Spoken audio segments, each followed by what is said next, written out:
Mag-isa tayo ng sibuyas. And now, ilagay na natin ang ating mushroom. Haluin. Lagyan natin ng asin. Paminta.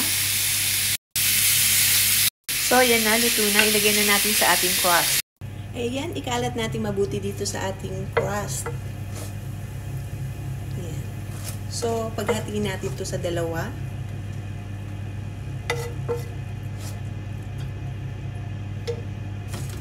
So, ayan na. Ikalat lang natin mabuti sa ikalawang crust natin.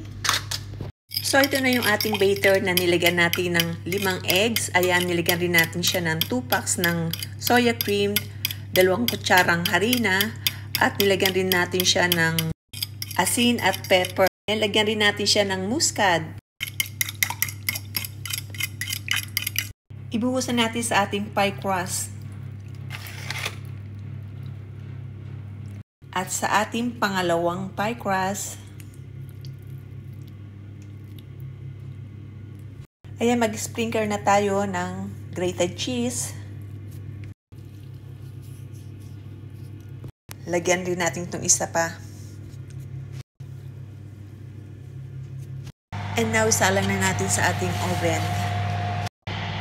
Ayan, isa lang natin for 20 minutes.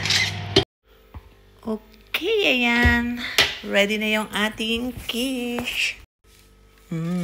Looks so yummy. Ayan o, kainan na. Yummy, yummy. Quiche. Bon appetit. Yummy.